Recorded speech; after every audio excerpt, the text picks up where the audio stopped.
وما أرسلناك إلا رحمة للعالمين صدق الله مولانا العظيم وقال رسول الله صلى الله عليه وسلم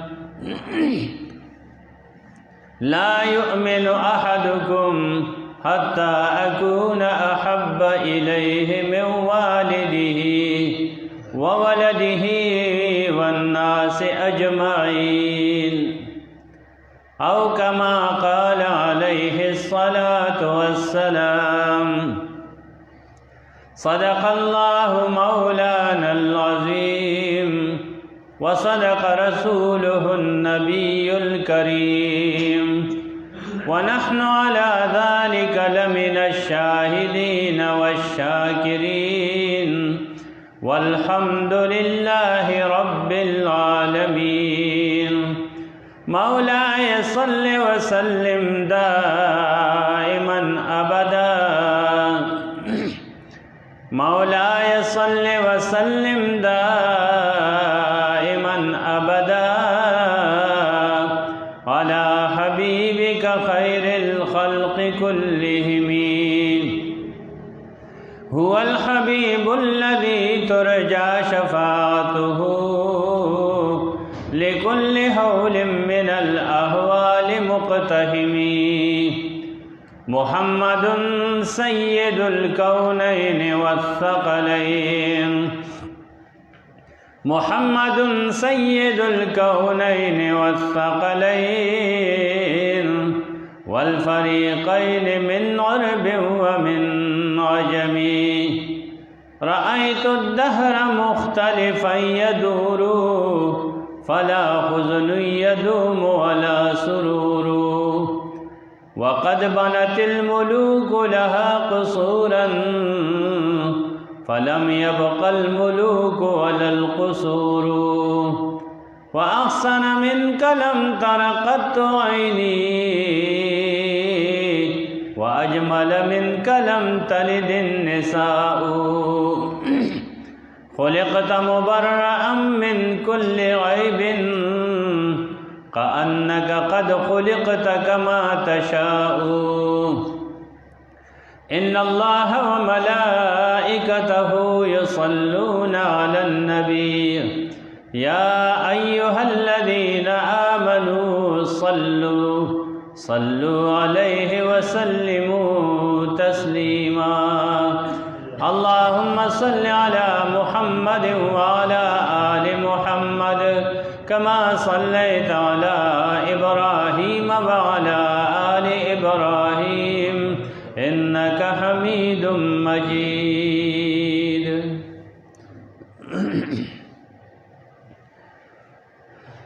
عزتمند مسلمانانو ورونو او ډیرو قدرمنو ملمنو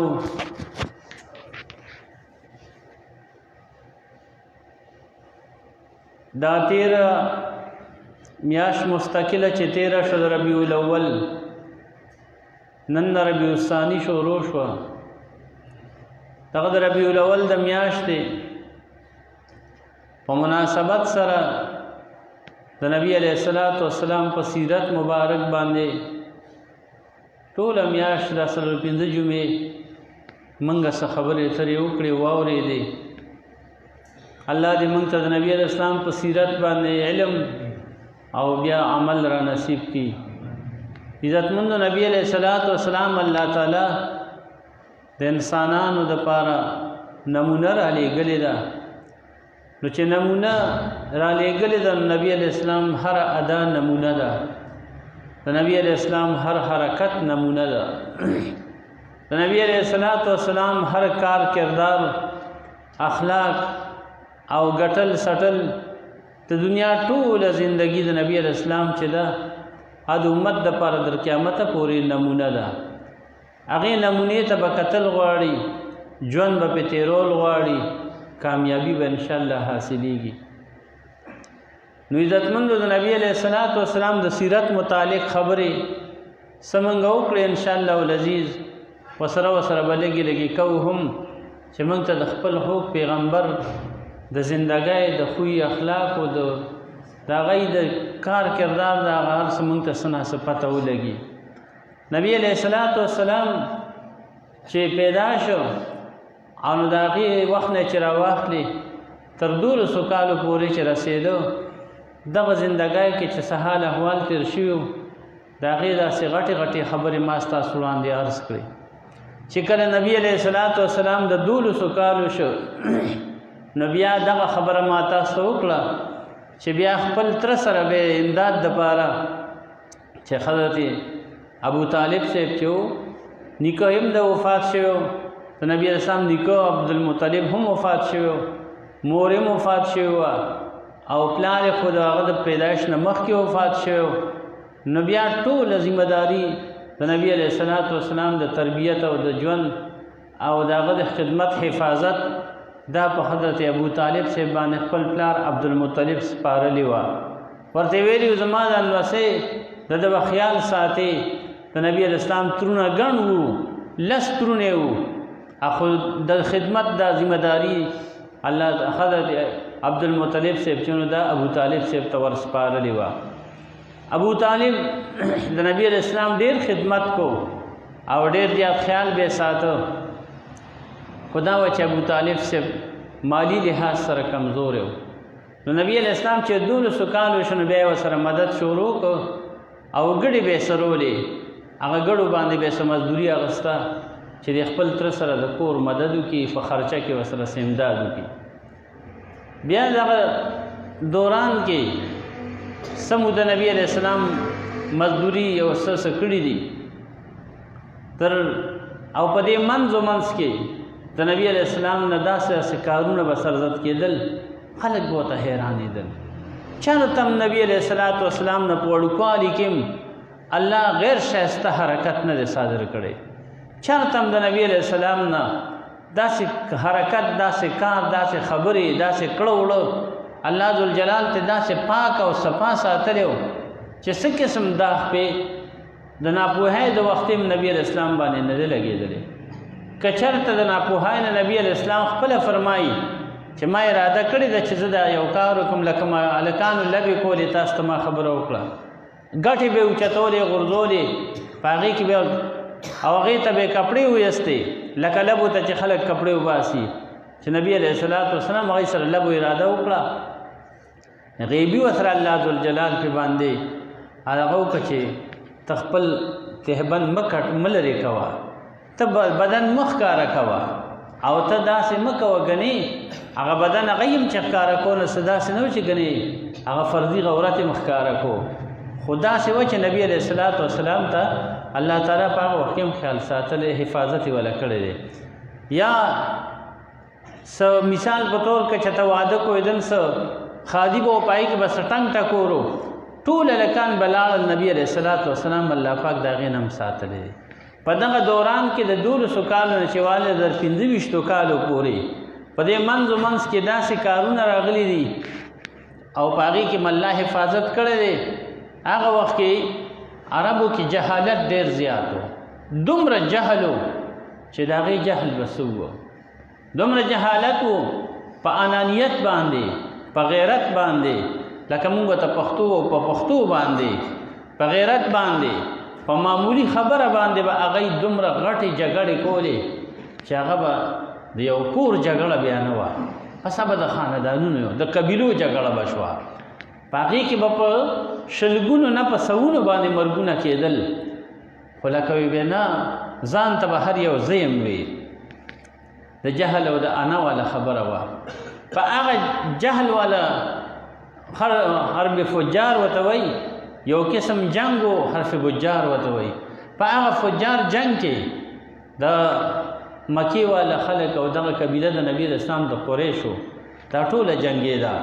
د نبی اسلام ټول ترونه هم پکې شریک دي. نبی علیه الصلاۃ والسلام هم ځان سره بوتلی دی،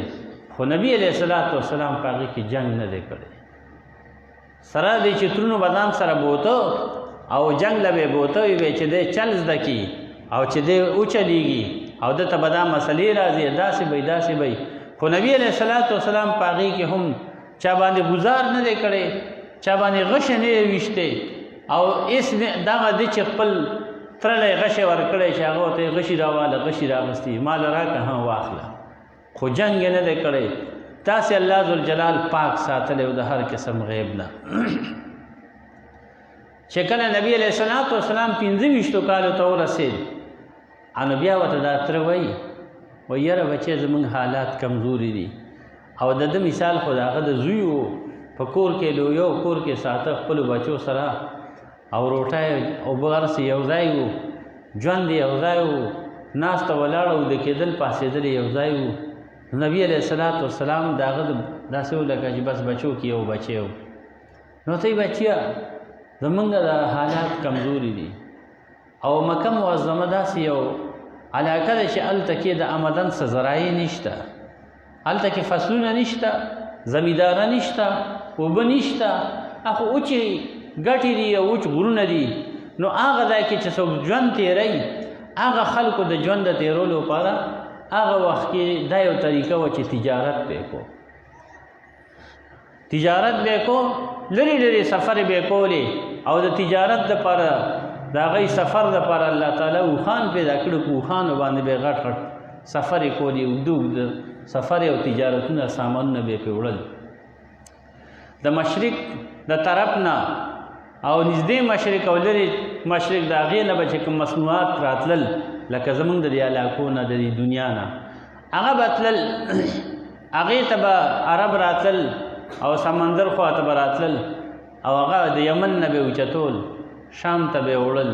د هلته نه به یې هغه راوچت کړ سامان د دې طرف مصنوعات ګرمې مثالې او مصنوعات سس چې به دا به هلته وړل د هلته نه به بیا یمن ته راړل داسې یو ځای بل ځای ته به یې وړل راړل کول اخیستل خرڅول به یې کول په دې به یې ژوند تېرو نو دغه وخت کې د مکې معظمې نه یو قافله روانېږي او د نبي علیه السلام ژوند دغه وخت عمر چې دی تقریبا 25 کاله دی نو تره ورته وایي بچیه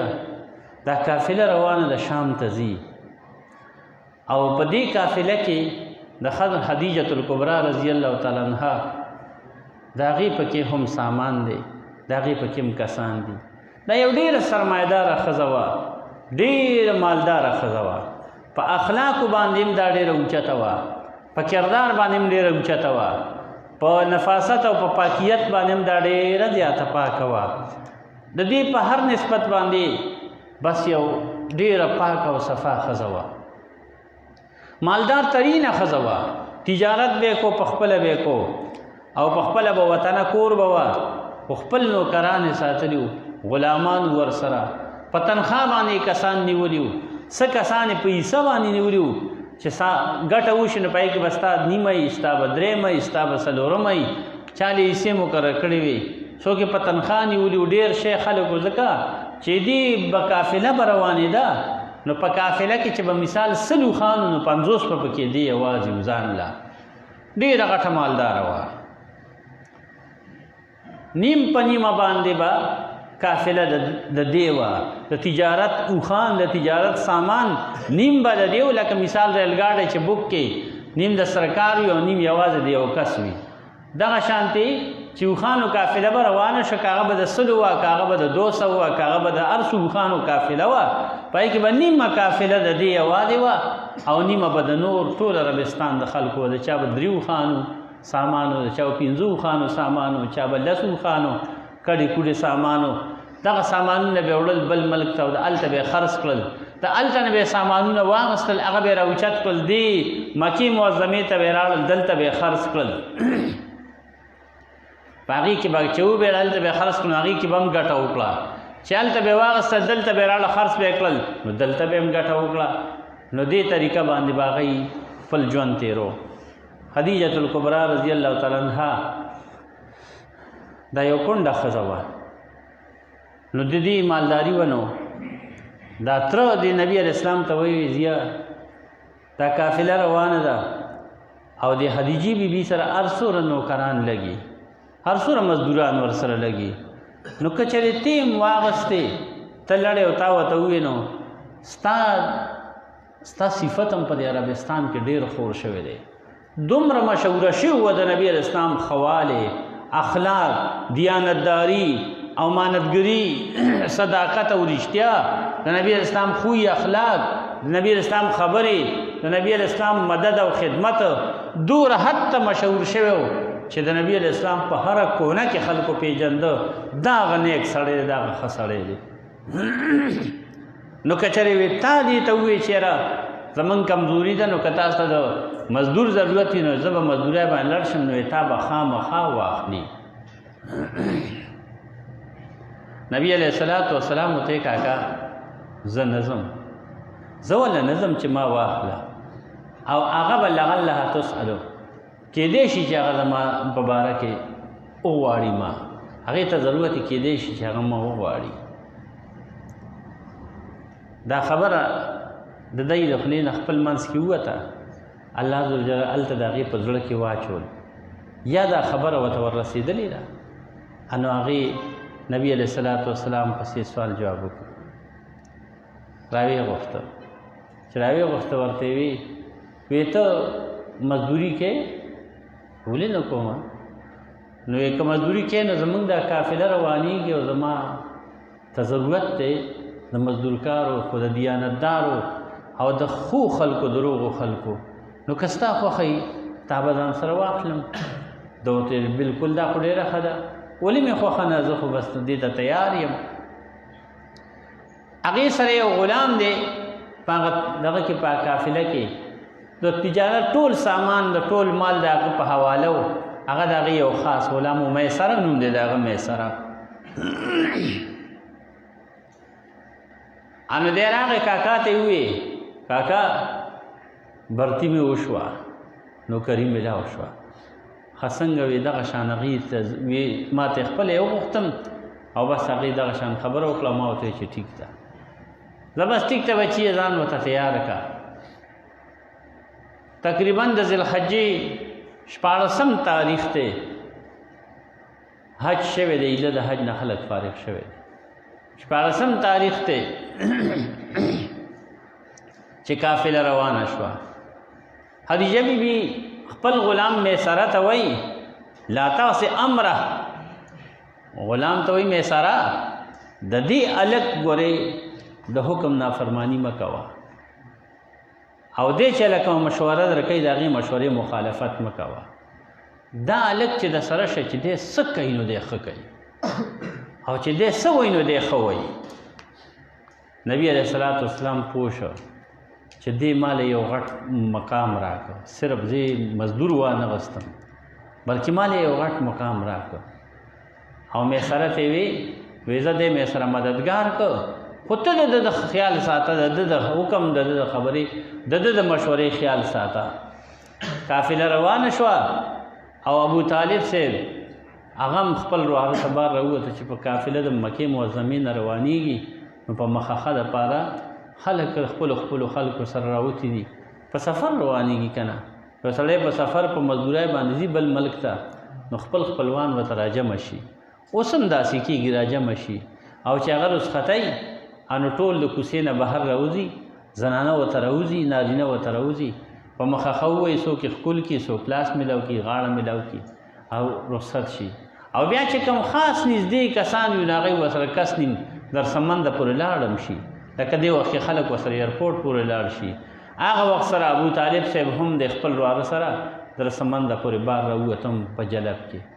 او زه بچې په الله مې سپارلی. او نبی علیه الصلاة والسلام په سفر روان شه، په مخه ورته خلک وویل ته خدیجې بی بی د تجارت سامان او قافله دې ځل تم خلکو سره غټ په نیمه باندې ده، نیمه قافله د خدیجې بی بی یوازې ده او نیمه د دې نورو خلکو ده. قافله روانه شوه، څو ورځې مسلسل سفر یې وکړو، چې سفر یې وکړ هغه بصرا ځای چې کوم مخکې په ماشوموالي کې یو پیره نبي علیه السلام په هغه ځای ورغلی و، اول ته کې یو راهب ناست و، یو پیر صاحب، او نبي علیه السلام سره خبرې اترې ملاقات شوې و، هغه خبره مخکې تېره شوې ده. اکه بصرا ځای ته بیا دی ورسېدل، دا خو عامه لار وه، لکه خلک چې په یو لار باندې سفر وي نو هغه لار باندې معلوم ځایونه وي، معلومې هوټلې، هغه هوټلو کې قافله ودرېږي بس ودرېږي هلته چای اوبه او موز او ناسته ولاړه او سلغونې ارام او بیا دغه ځای نه روانېږي. دقه شانتې هغه قافلې هم په خپلو لارو بتلې. دغه بصرا ځای ته چې به ورسېدل دا د هغوی د دمې ځای و او دغه ځای کې یو مشهوره ونه وه. هغه ونې لاندې به دغه ټولې قافلې دمه کوله، هغې ونې لاندې به یې ناسته کوله. هغه بصرا ځای ته چې دی ورسېدل د هغه ونې لاندې بیا دی کېناستل او دی پل هغه خانقاه وه، هغه عبادت خانه وه چې په هغې کې مخکې یو پیر صاحب په ماشوموالو کې نبي اسلام لیدلی و، هغه بحیرا نوم و. اوس د هغې ډېر وخت وشه، تقریبا 12 کاله ورپسې نور تېر شوي دي، 14 کاله ورپسې نور تېر شوي دي. اوس نبي هغه وخت کې د 12 کالو برابر شو، اوس نبي علیه السلام د 25 کالو دی. نو چې هغه ځای ته ورسېد ټوله قافله د ونې لاندې کېناسته. نبي علیه السلام هم د ونې لاندې هغه ځای کې قافلې سره کېناست. خو نبي علیه السلام چې د ونې ناخوا دېخوا ګرځېده نو په هغه باندې سوری و او هغه عبادت خانه کې اوس هغه پیر صاحب نه دی، یو بل پیر صاحب دی او د هغه نوم دی نستوره. هغه مخکې پیر چې و نو د هغه نوم بحیرا او د ده نوم دی نستوره. نو هغه دام یو ښه پیر دی، ښه عالم دی، د تورات عالم دی، د دغه د انجیل عالم دی. نو ګوري داسې د هلک ته خیال شو نو دا میسره ورسره جوخت د خدیجې بیبي دا غلام دی ورسره اوړي راوړي. هغه پوه شه دا پیر صاحب چې د هلک سره ملګرتیا چې نو د دې دغه د میسره ده، دغه میسره یې راوغوښته، ویې راشه ته هلکه راویې غوښته خپل عبادت خانې ته. ورته وی دا هلک څوک دی؟ هغه ورته دا د مکې معظمې د قریشو د خاندان نه یو هلک دی بس. وی ښه د قریشو خاندان نه دی؟ وی نو دغه دی بیا د بحیرا دا دغه چې نستوره نو دی راووته، ورپسې راغی نبي علیه اسلام پسې. وی چې قریشو خاندان نه دی نو راغی ورکړه ده ته معلومات کو ورسره کېناستو، خبرې ورسره شروع کړې او چې کتل یې په نبي اسلام باندې سوری جوړېږي داسې ښکاري لکه وریځ خو باندې هم سوری وه، دوه پرشتې دي چې الله مقرر کړي دي او په ده باندې سوری کوي. د هغه خود شک شوی ده باندې خو څه خاص مخلوق دی، څوک دي؟ نو نبي علیه اسلام سره خبرې شروع کړې. نو نبي علیه اسلام نه اخلاق او دغه خبرو تر نه معلومات وکړو، پته ورته ولګېده وی دا خو بس ورته وایي دغه نستوره ورته وایي قسم په الله چې ته هغه څوک یې چې په تا باندې عیسی علیه السلام ګواهي کړې ده او ته د اخر زمانې پیغمبر یې. او بیا یې ورپسې وی اشهد انک لرسول الله النبي الأمي الذي أشهد عليه أخبر عليه عيسى أو كما قال. ورته وی قسم دې د دې خبرې ګواهي کوما چې ته خامخا هغه پیغمبر یې کوم چې رستو را روان دی د آخرې زمانې پیغمبر یې، هغه پیغمبر یې کوم باندې چې حضرت عیسی علیه السلام مخکې نه موږ ته خبر راکړی چې د نبی علیه السلام کمیس مبارک اوچت کړ او د سردار کونین د اوږو په منځ کې مهر نبوت وکړه. نو دغه وخت بیا سوګند خوړو وې د بې شکه د دې خبرې ګواهي کوم او ورته وایي آمنت بک، زما د قسم یې ته پیغمبر یې او زما په تا باندې د اوسنه ایمان دی. اوسنه ایمان دی، پیغمبري لا نه ده میلاو، پیغمبري به ورته 40 کالو عمر کې میلاویږي. وی اوس نه که زه زنده وم زه به ایمان راړم، اوس نه زه په تا باندې ایمان راړم. او نستوره ورسره خبرې ترې وکړې، قافله پاسې روانه شوه. میسره چې د نبي علیه السلام په دې سفر کې څومره برکتونه لیدلي دي، کوم څیزونه یې لیدلي دي، هغه هم حیران دی چې دا څنګه انسان دی. مونږ خو صرف د باره کې اورېدلي وو، داسې خو ته نوم خبر. قافله ورسېده شام ته چې څومره تجارت سامانو د خدیجې بیبي ټول په ټول باندې خرڅ شو، په ښه ګټه باندې خرڅ شو. او چې خرڅ شو بیا میسره او نبی علیه السلام ولګېده او په هغه پیسو باندې هلته نور سامان واغسته، نور د تجارت دپاره یې څه کډه واغسته، څه واغستل، چارڅې واغستل، تجارت داري او شي کېږي. او بیا یوخان بار کړل او قافله بیا را روانه شوه. مکې معظمې ته اوس را روانه ده. مکې معظمې ته چې را روانه شوه او څو ورځې سفر یې وکړ، مکې معظمې ته نږدې یو ځای دی، الزهران نوم یې دی. هغه ځای ته چې راورسېده مکې ته، دا ځای نږدې دی. نبي علیه الصلاۃ والسلام میسره ته وایي ته د قافلې نه مخکې ورتېز شه او وړاندې لاړ شه. او خدیجې بیبي ته ووایه چې قافله راورسېده او ډېره ګټمنه راورسېده، تجارت ډېر ګټه کړې ده، فایده یې کړې ده. بس هغه ترې راغی په تیزه تیزه مخکې، قافلې نه مخکې راغی. خدیجې بیبي ته حال احوال بیان کړ. خدیجه بیبي ډېره زیاته خوشحاله شوه. څومره کمالي انسان دی، څومره هوښیار دی، دا خو لا هلک دی، د 25 کالو دی او څومره دله خدای هوښیارتیا ورکړې ده. یو تجارت په کومه طریقه وکړو، وی جي ما چې څه ولیدل د هغه کوم کمالات ما ولیدل، دا یو عام سړی نه دی، دا خدای خبر چې څوک دی. او بیا یې ته د قافلې نه مخکې راولېږلې ځکه چې د مالک زړه در هغې پورې بېقراره څو پورې چې سامان مال شی را رسېدلی نه، دوکاندار هم چې بلټي نه را رسېدلي، نو دی ډېر بې سوری وایي خدای د خیر وکړي چې دا وبرسي که نه، څنګه به راورسي، روغه به یې که رنځوره به یې. نو چې مخکې نه وله خبر ورسي، قافله رستو راځي نو ډی په جمع یي. نو چې دی راغی میسره او خدیجې بیبي ته حال احوال ووایي، ډېره زیاته خوشحاله شوه او بره کوټې ته وخته او د قافلې انتظار کوي چې څه وخت به مکې ته رادننه کېږي. چې کله قافله مکې معظمې ته رادننه کېده، سردار کونین صلی الله علیه وسلم پوخ باندې سور دی او دا مخې پړک وایي داسې ښایسته. الله ورته حسن هم ډېر زیات ورکړی، الله ورته کمالات ورکړي، په هر څه باندې الله مکمل او برابر پیدا کړی، په هر صفت د کمال باندې. خدیجې بیبي چې کله قافله دغه شوه نو بیا نبی علیه الصلاۃ والسلام یې راوغوښته، حال احوال یې معلوم کړل، د سفر خیر عافیت یې معلوم کړ، سفر څنګه وشو او په سفر کې څه دشواري، څه سخته نرمه، څه دا خو نه راغلي وي، نه جي ډېر خیر سره وشو، ډېر ښکلی وشو. میسره نه حال احوال معلوم کړل. میسره ورته نبي اسلام حال احوال چې بیان کړل، د خدیجې په زړه کې یو خبره پیدا شوه، یاره وی زه خو د عمر ښځه یم، زه خو جینۍ نه یم، نیمزالې وه. دغه وخت د خدیجې بیبي عمر 40 کاله دی او د نبي علیه اسلام عمر 25 کاله دی. پړه کې دا راغله، خو دا وه چې دې نه خدیجې بیبي مخکې دوه ځله دا واده شوې ده او دواړه خاوندان یې مړه شوي دي. د هغې نه ول الله بچي هم ورکړي، هغه هم مړه شوي دي، یا مړه دي یا څه شوي دي، خو لکه هغه خاوندان یې مړه شوي دي. بیا د هغې نه وروستو د دې دولت دومره و او د دې شرافت دومره و، د دې اخلاق دومره ښکلي و، دې کې هغه دومره حیا، دومره عزتداري وه پکې، دومره حتی د دې هغه کمالاتو چې هر چا دا وغوښته، ډېرو غټو سرمایهدارو خلکو وغوښته، د دې دپاره یې رشته وغوښته چې که دې سره زموږ رشته وشي نو یو خو دې کې خپل کمالات دي، بل دا دی چې دا ډېره غټه تاجره ده، ډېره غټ دولت دی ورسره. نو د دې په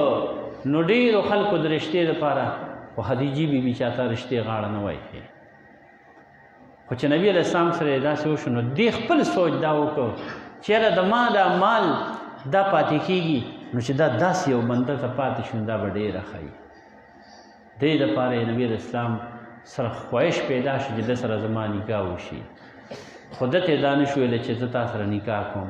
ښځه ذات و، بیا په ښځو کې دا ډېره حیاداره وه. نبي علیه الصلاۃ والسلام به تر اخیره پورې، تر اخري عمره پورې د خدیجې بیبي ډېر یاد به یې کو، ډېره به یادوله. عایشې بیبي رضی الله عنها به کله کله ورسره داسې ټوکې غوندې کولې، وی بیا ته هغه مشره ښځه ډېره یادې. اته نبي علیه السلام به ورته عایشې تا ته څه پته ده چې کوم وخت کې ما ته چې کوم وخت کې د ځان د جفتولو زما څوک نه و، نو هغه وخت کې زه هغې ځان ته نږدې کړی یم. چې څوک کم وخت کې زما هېڅ څوک سهاره نه وه هغه وخت زما هغه سهاره جوړه شوې ده. کم وخت کې چې ما سره یو پیسه نه وه هغه وخت کې هغې ماله مال لا کړی دی. هغې ډېر په سخت وخت کې زما مدد کړی دی. هغه زه نشم هېرولی. نو خدیجې بیبي دا خواهش پیدا شو. خدای ویلی نه شو ده ته نو د دې یو ملګرې ده، یو ښځه ده، یو جینۍ ده او د دې ملګرې ده نفیسه نوم یې ده. نفیسه ښایسته نوم دی. نفیسه نوم یې دی. هغه نفیسې ته وایي یاره دا هلک چې دی زما خواهش کېږي چې دی زه د خپل ژوند ملګری کړم، خو ده ته زه به څنګه داسې خبره به ده ته ورسي. هغې ورته دا خو څه خبره نه ګرانه نه ده، دا به زه وکړم، د دې ماله چل راځي. نفیسه بیبي راله نبي علیه الصلاة والسلام سره ملاو شو. ورته وایي خبره ورته کوي، ورته وایي محمد صلی الله علیه وسلم ورته ویلي ته واده نه کوې؟ نو هغه ورته وایي واده کول ډېر ګران کار دی، واده به زه څنګه کوم؟ واده پر پیسې پکار دي. زه داسې یو فقیر یم، ماله څوک رشته راکوي؟ او چې څوک رشته راکړي زه به د هغه ښځې نه به څه مهر څه بد د هغې جامه جوړه، د هغې کور استوګنه څه دا څیزونه دا به زه څنګه کوم؟ زمونږ خو ډېره کمزوري ده. نو نفیسه بیبي ورته وایي که داسې یو بنده میلاو شي چې هغه دا ټول څیزونه تا ته درکړي، هغه تا ته مال هم درکړي، هغه تا ته خپل عزت هم درکړي، هغه تا ته دغه کور او دا ښه بد او دا ټول څیزونه چې د کومو تا سره فکر دی، نو بیا نبي علیه السلام ورته داسې بندوبست وکړي او بیا په عربو کې داسې بندوبست وکړي چې هغه د مال په نکاح باندې مثال طور زما د واده هم راکوي، مال د لور خور هم راکوي، مال د مال هم راکوي، زما دا ټول کارونه هم کوي. اوس خو ټول خلک داسې کوي. اوس خو داسې یو وخت راغی چې لور به هم ورکوي، سامان به هم ولکې، سره او سپین به هم ورلکې، کور به هم ولې یار خو کوټه ته جوړه کړه کوم به یې دله. اوس خو داسې دا خو عامه شو. خو هغه وخت کې دا کار خو ډېر زیات ګران دی. یو غریب سړي دی چې خدای نن سبا لور ورکړي، لور یې که ډېره ښایسته هم ده او ډېره حیادار هم ده او ډېره نیک او دیندار هم ده او هر څه ده، په هر یو صفت باندې برابر ده، خو چې غریبه ده اوس ورسره شته نه، نو څوک یې رشته نه غواړي. ډېرې داسې دا دوست مولوي صاحب په کتاب لیکلی دی په دې دغه باندې چې دا ولې دا رشتې او دا دغه ولې داسې ناستې جینکۍ، دا د دې وجې نه چې دوره حد ته زمونږ هغه غلط رواجونه او رسمونه دوره حد ته ورسېدل، د هندوانو نه ورواوړېدل، هندوانو هغې نه هم ورواوړېدل. نو بس زمونږ خویندې او زمونږ بچیانې دقسې په کورونو کې زړېږي او کار ډس ته ورځه خرابېږي. نو نفیسه بیبي ورته وایي داسې به وي، داسې څوک شته چې داسې به وکړي. نبي علیه السلام ورته داسې به څه وکړي؟ داسې خدیجه ده. خدیجه بیبي وي ښه، هغه به ما غوندې عجز څنګه خپل کړي؟ او هغه وخت کې دا هېڅ عیب نه ګڼله کېده چې دا ښځه یا پرېښودې شوې ده یا د دې خاوند مړ دی. بس چې کوم بېنکاح زنانه به وه، که هغه مطلقه وه، که هغه مثال په طور پیغله وه، که هغه هر څه وه، نو په دې کې به عیب نه و چې دا ګنې دغه شوې ده، پرېښودې شوې ده یا خاوند یې مړ دی. بس د هغې رشته به خلکو غوښته. نبي علیه السلام وایي ما به څنګه هغه خپل کړي؟ داسې به وشي زه به خدیجې بیبي ته نفیسي ووایي دغه شان ما هغه ته خبره وکړه. خدیجې بیبي ورته ویې بس هغه نبي علیه السلام یې راوغوښته. نبي علیه الصلاة والسلام سره خدیجې بیبي خپله خبرې وکړې، خو دا خبره ورته ونه کړه چې زه تا سره رشته کول غواړم. بس داسې قسم خبرې ورسره وکړې چې نبي علیه السلام هم پړه کې پوه شو چې که چېرې زه دې ته د نکاح لپاره دعوت راولېږم او څوک راولېږم، دلالي لپاره څوک راولېږم، نو دا به زمونږ هغه دعوت قبول کړي او دا به ما سره نکاح وکړي. دغه خبرو نه یې ورته داسې اندازه وشوه. نو بیا چې خبرې ترې وشوې، نبي علیه السلام خو پوه شو. نبي علیه السلام ورته وی دا زمونږ او ستا چې کوم خبرې وشوې، نو دې دپاره زه څه طریقه وکړم؟ ورته وی دې لپاره به ته داسې طریقه نه کوې، ته به خپل تره رالېږې. نبي علیه السلام راغی، خپل تره حضرت ابو طالب ته وایي دغه شان که زما دپاره ته لړې د خدیجې بیبي ده. هغه ورته ویې ولې نه بچې څوک به موږ فقیران قبلوي او زه به له ځم نه او بیا تا دپاره. نو ابو طالب صاحب لاړ خدیجې بیبي سره خبرې وکړې. خدیجې بیبي ورته وی تا ما سره خبرې کېږي خو ته به د ما تره ده ځې زما تره نه عمرو بن سعد نوم یې دی هغه سره به د ما د رشتې خبره کې ما سره به نه کې. نو هغه غلی لاړ هغه ورته ډېره زیاته بس هغه سره هم خبرې وشوې. ورقه بن نوفل د حضرت خدیجې بیبي د تره زوی دی د تورات لوی عالم دی هغه هم په دې کې شریک شو. بهرحال بنا بر اختصار نبی علیہ الصلوۃ والسلام د خدیجې بیبي سره نکاح وشوه. مختصره ده چې بس نکاح ورسره وشوه او چې نکاح ورسره وشوه نو خدیجې بیبي ورته وی قربان ما چې تا سره نکاح وکړه دا د دې لپاره نه چې زه د نکاح خواهشمن یم. زما عمر ښه کافي دی 40 کالو ته زما عمر رسېدلی دی. زما د نکاح خواهش نه و زما ستا د خپلولو خواهش و. ما ته ستا په تندي کې سخت کاري ما ته تا کې سخت کاري په هغې وجه باندې ما ته خپل کړې او د قربان زما چې څه مال دی نو دا ټول ستا دی زم ستا زما دا مالم ستا او دا هر څه ستا دي. ښه الله ذوالجلال ورته قرآن کې فرمایي علم یجدک یتیما فآوا ووجدک ضالا فهدا ووجدك عائلا فأغنى. اے محبوب اللہ ذوالجلال نبی علیہ السلام تلا خبر کئی علم یجدک یتیما فآوا او گورا کنا او محبوبات معشوم یتیم نوی ولی تی یتیم نوی چه مادر لزائی درک دا عبدالمطلب سے بہو بیا دا ابو طالب سے پدا پقیق چه می در لزائی درک دا سے خدمت در لو کو دا سے تربیت در لو کو دمرستا خدمت ہو کو چه تا تے دا خبرنا محسوس دے نکلا چه گنے دا یتیم یما تا تے دا مور مینا درکلا تا تے دا پلار مینا درکلا علم یجدک یتیما فآوا آیت یتیم انمون دے چتالے زائے درک ووجدک ضالا فہدا انو اگورکن تدوال نوی آیتنا خبر نوی دا دین دا خبرنا دے اسلامنا دارسنا خبر وی اللہ وی فہدا ما در تا ہدایت درک ما در تا قرآن درک ما در تا نبوت درک ما در تا پیغمبری درک ما در تا سمرلو ہدایت درک ووجدک عائلا فاغنا. او محبوبا تفقر نوی تا غریب نوی چه ما تا مالدار کرے دخلت خدیجی بی بی پا مال سرا سمرا فقیر وی سمرا عجز وی سمرا بیوسوی سمرا بیوسو بے کسوی نماز اللہ ما تا مالدار کرے پسمی مالدار کرے دا حضرت حدیجت الکبرى رضی اللہ عنہ پا مال بانے میں مالدار کرے. اللہ وی ما مالدار کرے دا حدیجی بی بی مال سرا. نبی علیہ السلام دی اولوی سرمایدار خزی سر نکاح وشوا دا اللہ قدرتونو تا گورا نبی علیہ السلام لا اللہ ذوالجلال اته بچی ورکړي دي یا ودی یا تدی سلور زامن دي او سلور لونه دي.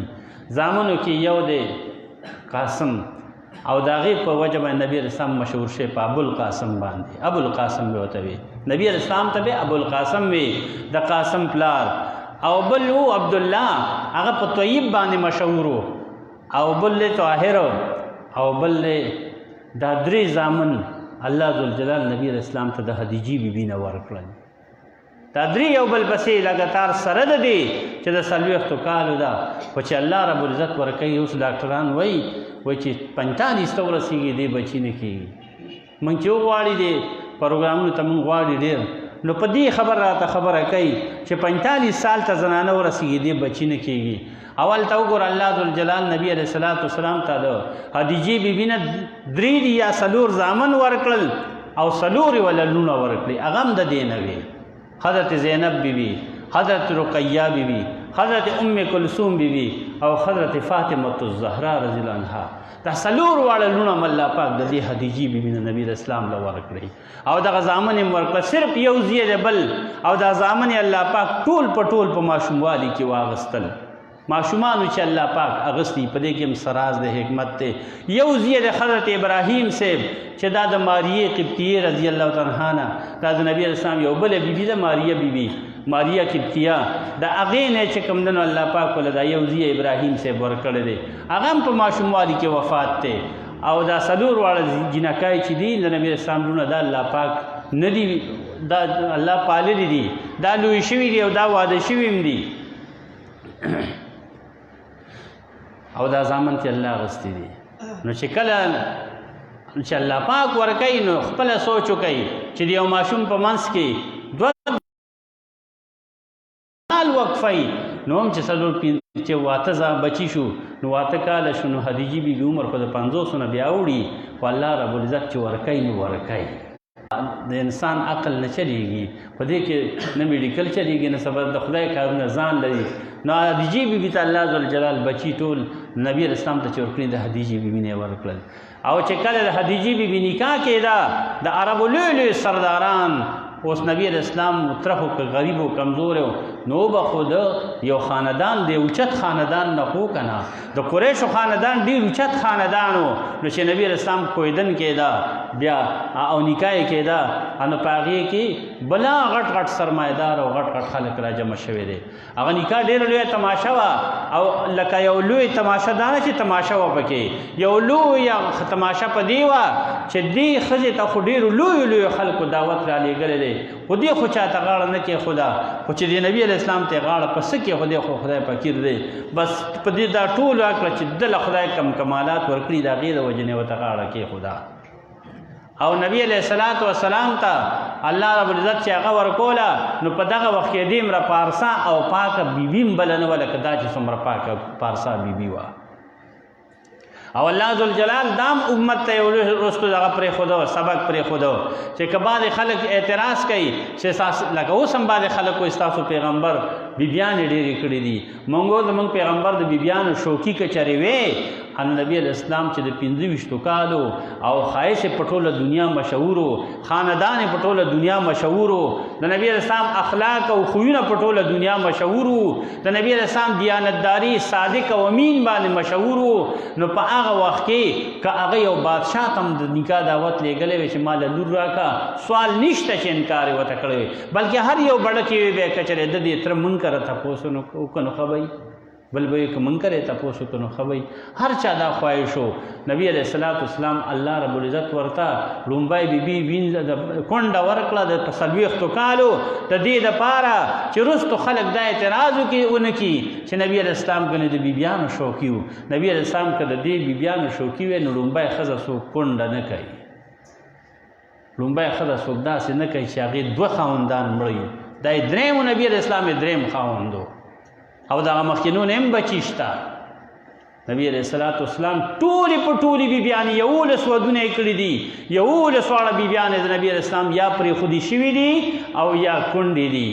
د چا خاوندان مړو نبی علیه السلام کړې ده او د څوک چې خپل خاوند پرېښودی او نبی علیه السلام کړې ده صرف یو بیبي د حضرت عایشه صدیقه رضی الله تعالی عنها چې دا نبی علیه السلام کړې ده او دا پیغله وه او دا په اخیر عمر کې چې څوک پورې خدیجه بیبي ژوندی وه تر هغې پورې ګوره نبي علیه الصلاة والسلام بل واده هم نه دی کړی چې نو خدیجې بیبي سره د نبي علیه الصلاة والسلام نکاح وشوه الله ذوالجلال ورته یو ډېر لوړ مقام ورکړه اوچته درجې ورکړه بچي تې وله ورکړل کار سم شه کار روان شو هغې نه وروستو نبي علیه الصلاة والسلام ته بیا تا بیبي دا ژوندی وه حضرت خدیجة الکبرا او نبی علیہ السلام باندې ډیره مینه و او نبی علیہ السلام ور باندې هم ډیر زیات مین و ما یو روایت اگر چې دا بس د صحت او د نه صحت پته خو نه لګي ما کتاب کې نه دی لیدلی یو عالم د خولې نه مې دا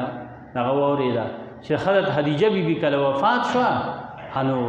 نبی علیہ الصلاة والسلام ورسره او خدیجه بیبي چې ده په مکه معظمه کې په جنت المعلا کې دفن ده هغه وخت کې لا نبی اسلام هجرت نه دی کړی جنت المعلا دا مکه معظمه کې یو قبرستان دی، پای کې بعض صحابه کرام هم دفن دي، او د مکې لوی قبرستان دی، مسجد جن سره خوا کې دی، او حضرت خدیجه الکبرى رضی الله عنها چې ده نو هغه په دغه قبرستان کې دفن ده. او چې کله دا وفات شوه او نبی علیه الصلاۃ والسلام ورسره روان و قبرستان ته، او کله دا قبرستان کې خپل قبر ته وړل شو، ورسول شوه او دا په قبر کې کېښودل شوه. د دې خپل نږدې رشته دار چې کوم دي هغه چې دا کته کوزه کړه او دا یې کېښوده په قبر کې کېښوده، نو د دې مخ قبلې طرف ته نه تاوېده. انو دا روایت اگر چې دا متکلم فیه به وي، خو دلالت د نبی اسلام په دې محبت باندې ممکنه چې داسې شوي وي. هغه کسان ولا مخ داسې چې کوم خپل خلک د شرعي ولا مخ واړی نو هغه بیا راوړي، نو هغه یې واړی نو بیا راوړي دی خوا دی ورته وایي د الله حبیبه خدیجې مور بیبي مخ مبارک خو قبلې ته مونږ واړو خو بیا راوړي. نبي علیه السلام ورته وفرمیل تاسو پې تباهي کېدئ، تاسې برابر کوئ او بس د دې مخ پرېږدئ. دې کې دومره وفا وه، دې کې ما سره دومره وفاداري وه، دومره محبت و، دومره مینه وه، دومره اخلاص و چې دا تر څو پورې زه دې ځای ولاړم نو دې مخ اپله نه وړي چې تاسو پې تباهي کېدئ او زه ته مخې نه واوړم اپله شم، خود به دې مخ مبارک وه.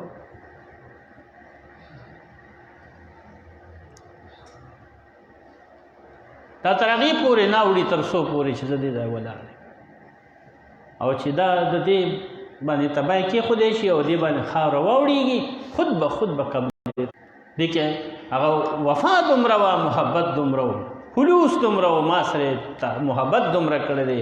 په ما یې ځان قربان کړی دی، په ما یې مال قربان کړی دی، په ما یې هر څه یې رانه قربان کړي دي او ما له ډېر لوړ دغه را کړی دی چې نبي علیه الصلاۃ والسلام لومبی وحي راتله هغه رستو را روان دی. انشاءالله د هغې متعلق به ته خبره وکړم. په هغې کې چې دې کوم کردار ادا کړی نبي علیه السلام ته یې کوم ډاډ ورکړی د وحي ډېر لوی بوج دی، د وحي ډېر لوی وزن دی، په هغې کې چې دې کوم کردار ادا کړی دی. الله ذوالجلال مونږ تاسو ټولو ته خپل پاک حبیب پاک محبت را نصیب کړي. خدای دې مونږ د نبي علیه الصلاۃ والسلام صحیح تابعدار ګرځوي. د الله دې مونږ ته نبي علیه السلام په سنتو باندې عمل را نصیب کړي. عزتمندو زمونږ دا یو مېلمه راغلی د شاه منصور نه زمونږ یو مولوي صاحب و، الله دې علي کې رحمت کړي. ولی بادر مولوي صاحب اوس لږ وختو شو چې وفات شوی دی. ډېر یو نیک سړی و، دا د هغې برخوردار دی، د یو مدرسه جوړه کړې ده، روانه کړې ده، او هغه یو ډېر نیک سړی و، هغه وفات شه. دا بچي خلک ټول عالمان دي، نیکان خلک دی، نو هغې کې ورسره که د چا څه وس کېږي نو ورسره امداد وکوي.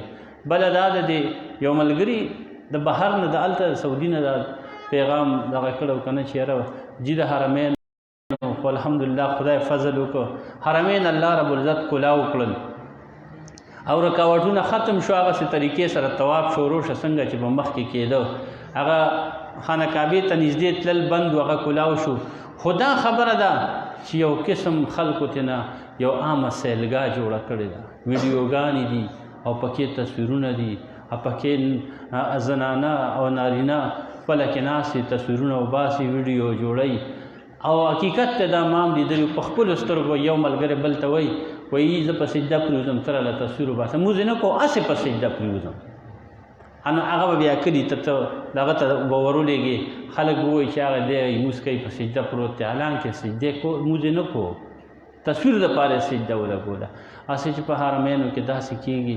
دا خلک عمرو له روان دی، یو رواج جوړ کړی محترم عمره، خو یو ډېر لوی عبادت دی. نو چې دا دومره لوی عبادت کوي که نه، نو اول خو دا غذای هغه عزت معلوم کا، د هغه احترام معلوم کا، د دې هغه چل و نر معلوم کا، د دې هغه آداب او د دې هغه طریقې معلومې کا چې هغسې کولی شي نو دا عبادت وکړه، چې نشي کولی نو مال هم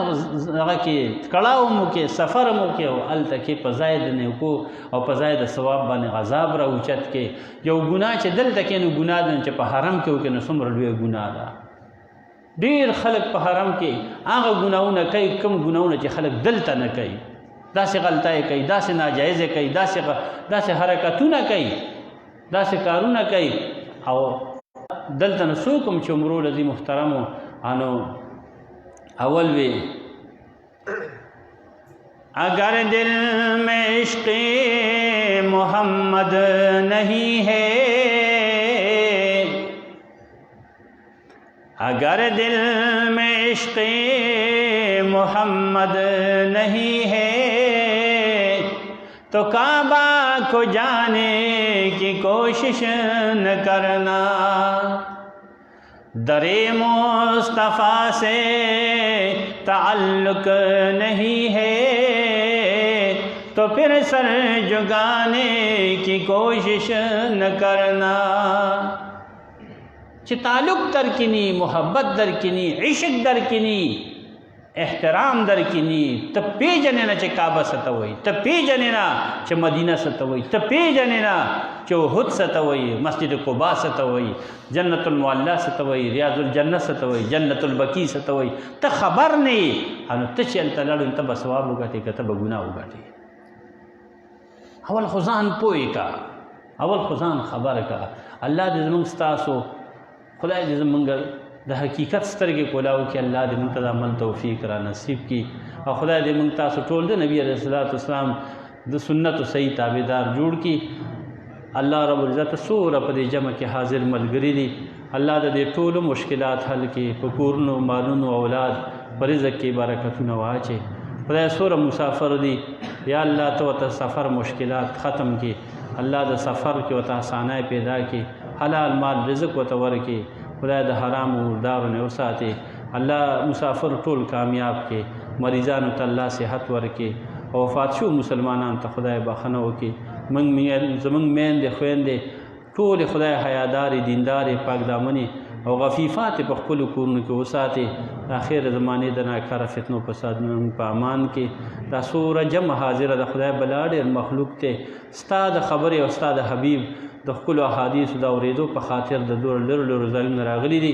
رب العالمین دې ټولو ته د دواړو جهانو خیر او خوشحالۍ ورکړي، د دې ټولو د لونو ارمانونه حاجتونه د خپلو خزانو نه برابر کړي. وصلی الله تعالی علی خیر خلقی محمد و آله.